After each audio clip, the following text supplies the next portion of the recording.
Ever since the impeachment inquiry began back in September, there have been many days that have felt historic. The announcements, the testimonies, the day that Trump and Giuliani accidentally switched dentures and talked like each other the whole day. But as historic as those days were, today was the most historic of all. This Wednesday will long be remembered. President Trump set to become the third president in American history to be impeached. On this truly historic day, President Donald J. Trump is facing the harshest and rarest of rebukes by the United States House of Representatives. A day for the history books. This is a moment that will go down in history. This will be written about in the history books. This is going to go down in the history books. A day that'll go down in the history books. Trump must be miserable right now, because those are the two things he hates the most: history books and going down. And regardless of how you feel about impeachment, today is historic, because Trump is only the third president ever to be impeached. Yeah, they're gonna carve his face on impeachment Mount Rushmore, right? Which, just to be clear, will be appropriately located in the worst place imaginable, the Port Authority bathroom. That's where it is. So there's no doubt that impeachment will hurt Trump's legacy bigly.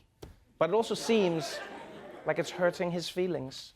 President Trump incensed, lashing out in a scathing 6-page letter to the House Speaker, calling the impeachment process outlined by the Constitution an illegal partisan attempted coup. He's just fired off a tweet. Can you believe that I will be impeached today by the radical left? Do nothing Democrats, and I did nothing wrong. A terrible thing.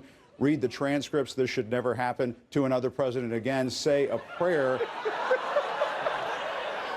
Yo, is it just me? Or does it seem like Trump went through all the stages of grief in one tweet? It was like denial. I can't believe I'm getting impeached. Anger. I did nothing wrong. Depression. This is a terrible thing. Acceptance. I guess we can only pray.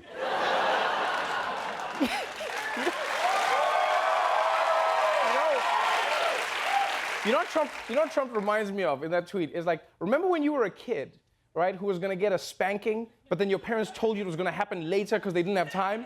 And then the whole day was just you in a state of panic? That's what Trump sounds like in that tweet, like just trying to like get support from anyone. You just be like a child running around like, my mom said I didn't break the thing. They said I did, but I didn't do it. Now they're gonna come over me. Oh, please pray for me, pray for me. Oh, pray for me.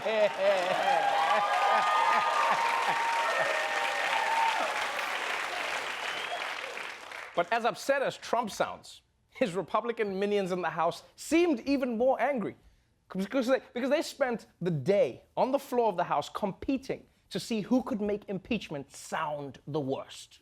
History will not treat Democrats well.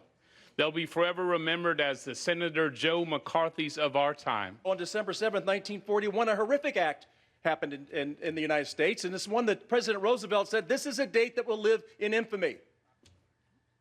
Today, December the 18th, 2019, is another date that will live in infamy. When Jesus was falsely accused of treason, Pontius Pilate gave Jesus the opportunity to face his accusers.